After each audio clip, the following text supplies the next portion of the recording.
Olá galera, candidato ao Enem e aos vestibulares por todo esse país afora.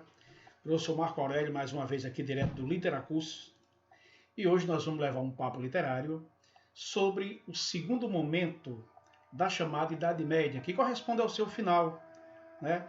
Ao final da Idade Média e início de uma nova era, no que diz respeito às artes e à literatura. É o período conhecido como humanismo, ou segunda época medieval. Nessa nossa primeira aula, nesse primeiro bate-papo, vamos tratar aqui do que foi esse período, que na verdade não se caracteriza com um estilo único. Tá? Ele é um momento de transição, ele é um momento de mudança, de transformação, entre o pensamento predominante durante a Idade Média, a visão teocêntrica medieval, durante o período artístico literário conhecido como trovadorismo, ou primeira época medieval, e aquilo que nós chamamos de classicismo ou renascimento, cuja concepção dominante é a concepção antropocêntrica. Então, o período correspondente ao humanismo é realmente um período de transição entre esses dois momentos da história do homem. Então, galerinha, vejamos aqui a que corresponde historicamente essa mudança, esse mundo em transformação. Então podemos perceber aqui que nós temos o fim, a decadência da sociedade feudal.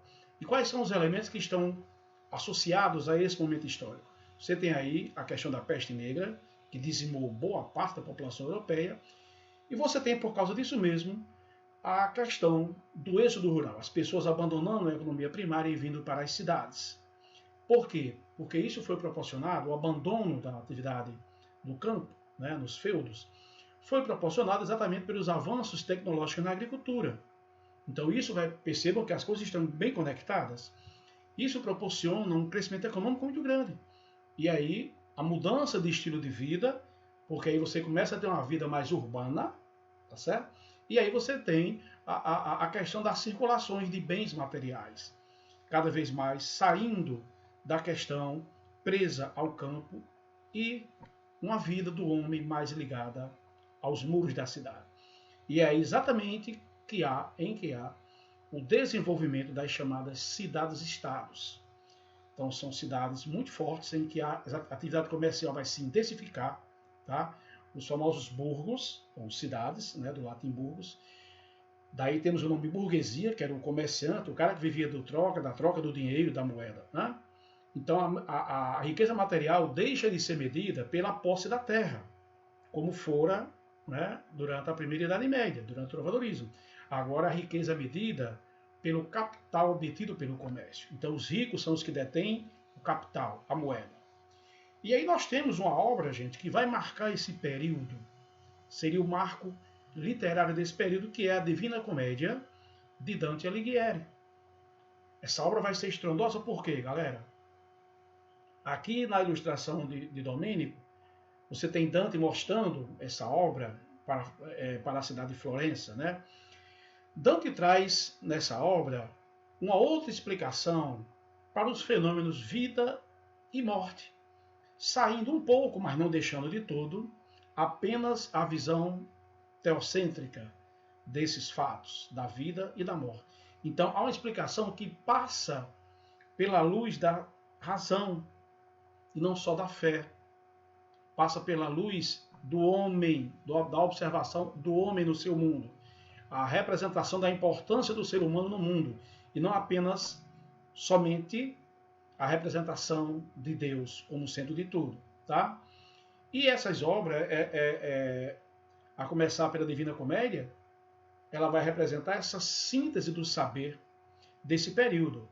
Então aquele saber, aquele conhecimento que era aprisionado a 7 chaves nas bibliotecas das abadias, dos mosteiros, começa a chegar às mãos dessa nova sociedade. E aí, por conta dessa busca do conhecimento, dessa busca da leitura, você vai ter aí a busca desse saber, tomando como ponto de partida a chamada Antiguidade Clássica, onde estaria a fonte do saber, do conhecimento, da cultura. Tá? Então, vê que há um distanciamento da cultura apenas restritamente, limitadamente religiosa. E por isso que vai se consolidar, vai começar a se consolidar a visão antropocêntrica de mundo, o antropocentrismo, o ser humano como a medida perfeita de todas as coisas. A análise do mundo tem que ser vista a partir da ótica humana. E o grande impulso para essa nova busca do conhecimento, do saber, da leitura, é exatamente o surgimento da imprensa com Gutenberg. Então é fantástico o surgimento desse invento que vai impulsionar as letras do período. E aí, gente, como é que nós temos como marco literário a história do humanismo em Portugal? Nós temos cronologicamente e didaticamente essas duas datas aí, tá?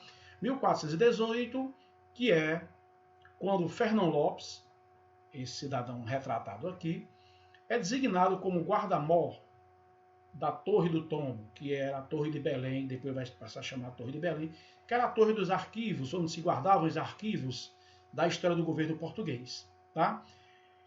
E esse período vai até a publicação da grande epopeia camuniana, os Lusíadas, que aí começa um novo período literário, uma nova mentalidade. Então, gente, de que se compõe a literatura do chamado período humanístico?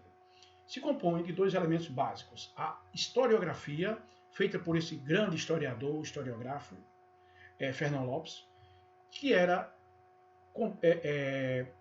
substancialmente construída da compilação de fatos, documentos, dados e versões dos principais episódios desse período cronológico aí.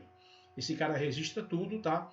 Uma obra primorosa quando você observa pelo ponto de vista histórico, tá? A preocupação de Fernão Lopes em fazer história, em registrar história.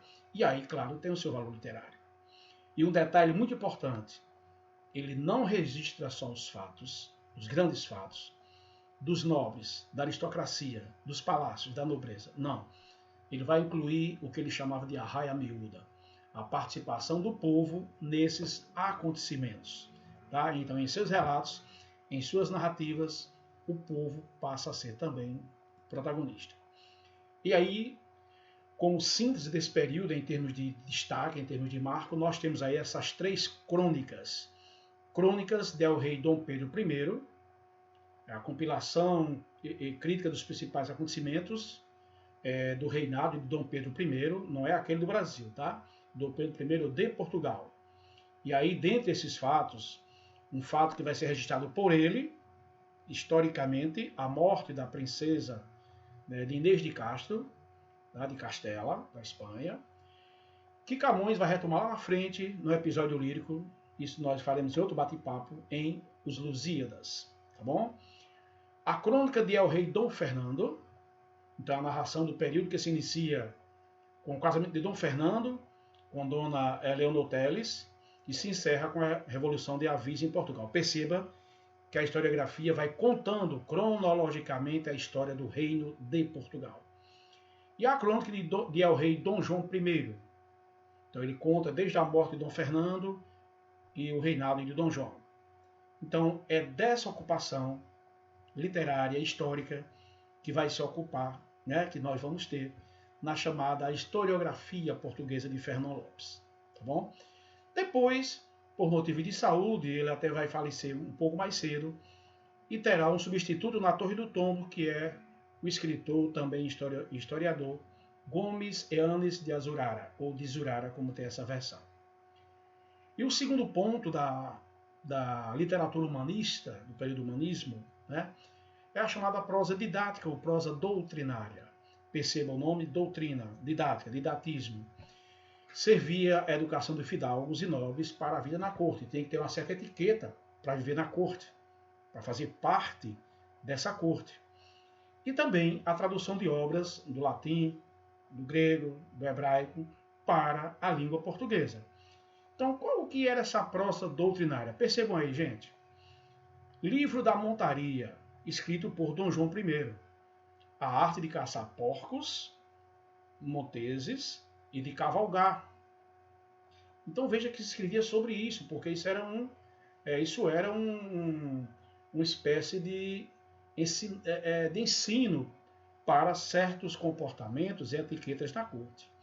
Segundo ponto, aí você viu, que já aparece aqui na ilustração ao lado, o livro de falcoaria, de Pero Menino, ensinando a nobre arte de criar e treinar falcões. Vocês já devem ter visto alguns documentários no Net Geo, né, Wired, no Net Geographic. Então você já deve ter visto aquele documentário fantástico sobre a habilidade dos falcões. Então isso era considerado um esporte nobre, tá certo?